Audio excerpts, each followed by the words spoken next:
பத்மஸ்ரீ விருது அறிவிக்கப்பட்டது மகிழ்ச்சி அளிப்பதாக மதுரையைச் சேர்ந்த பறை இசைக்கலைஞர் வேலு ஆசான் தெரிவித்துள்ளார். இதனை கனவில் கூட நினைத்து பார்க்கவில்லை என்றும் பறைதான் தனது உயிர் மூச்சு என்றும் சன் நியூஸ் தொலைக்காட்சிக்கு அவர் அளித்த பேட்டியில் கூறினார்.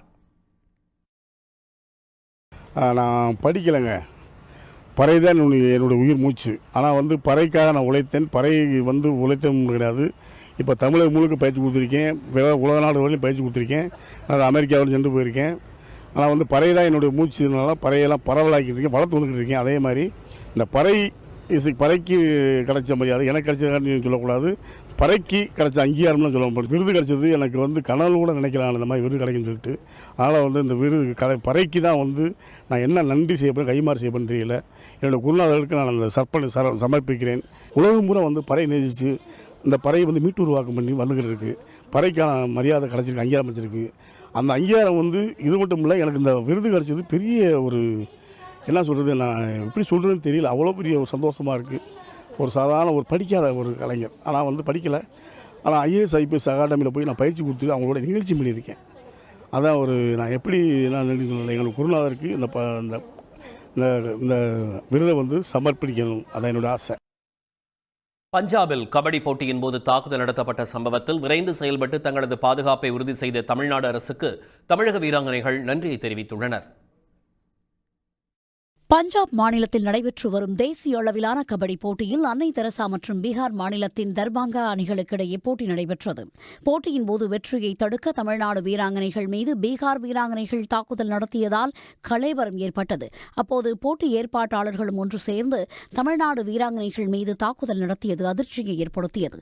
மேலும் தமிழ்நாடு அணியின் பயிற்சியாளர் பாண்டியராஜனையும் போட்டி ஏற்பாட்டாளர்கள் தனி அறைக்கு அழைத்துச் சென்று தாக்கினர். என்னை அவங்க டார்கெட் பண்ணி அவங்க அடிக்க ஆரம்பிச்சோன்னே அப்புறம் நானும் அவங்கள அடித்தேன்.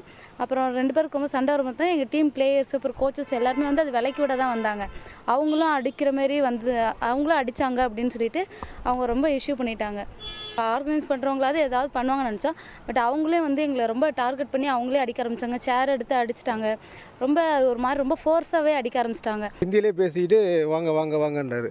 வாங்கன்னு உள்ளே கூட்டு போகிற மாதிரி கூட்டு போயிட்டு 2 பேர் பின்னாடி 2 கையும் பிடிச்சிக்கிட்டாங்க. பிடிச்சிக்கிட்டு ஒருத்தர் வயிற்றில் குத்துனா, ஒருத்தர் கழுத்தில் குத்துனா. அப்புறம் சவுண்டு கேட்டோன்னா வந்துட்டாங்க. இந்த விவகாரத்தை அறிந்த துணை முதலமைச்சர் உதயநிதி ஸ்டாலின் அதிகாரிகள் உதவியுடன் தமிழ்நாடு வீராங்கனைகளை டெல்லி தமிழ்நாடு அரசு இல்லத்தில் தங்க ஏற்பாடு செய்தார். மேலும் காயமடைந்த வீராங்கனைகளுக்கு விரைந்து சிகிச்சை அளிக்கப்பட்டது. தேவையான உதவிகளை விரைந்து செய்த தமிழ்நாடு அரசுக்கு வீராங்கனைகள் நன்றி தெரிவித்தனர். தமிழ்நாடு கவர்மெண்ட்லேருந்து எனக்கு ஜிபே பண்ணிட்டாங்க சார். என்னுடைய அக்கௌண்ட்டுக்கு தான் 1 lakh ட்ரான்ஸ்ஃபர் பண்ணாங்க. அந்த பஸ்ஸுக்குரிய இங்கே ரீச் பண்ண ஏர் பஸ்க்குரிய அமௌண்ட், அப்புறம் பிள்ளைங்க ஃபுட் எக்ஸ்பென்சஸ், டீ பிஸ்கெட்ஸ் பிள்ளைங்களுக்கு எல்லாத்துக்கும் அந்த நேரம் எல்லாம் கொடுத்து, அப்புறம் அவங்கள ரெஃப்ரெஷ் ஆனோன்னா 7:30க்கெலாம் பிரேக்ஃபாஸ்ட்டும் ரெடி பண்ணி இப்போ லஞ்ச் என்ன வேணால் சாப்பிடுங்கன்னு சொல்லி ரொம்ப சேஃப்டியாக வச்சுருக்காங்க சார். வட மாநிலங்களில் நடைபெறும் தேசிய அளவிலான போட்டிகளில் தென் மாநிலங்களிலிருந்து வரும் அணிகள் பாரபட்சமாக நடத்தப்படுவது மனரீதியாக பாதிப்பை ஏற்படுத்துகிறது என்பதே வீரர் வீராங்கனைகளின் கருத்தாக உள்ளது.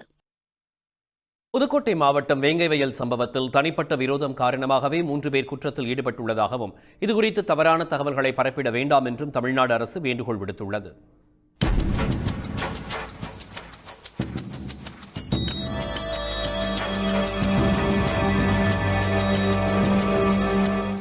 வேங்கை வயல் கிராமத்தில் பட்டியலின மக்களுக்கான குடிநீர் தொட்டியில் மனித கழிவு கலக்கப்பட்டதாக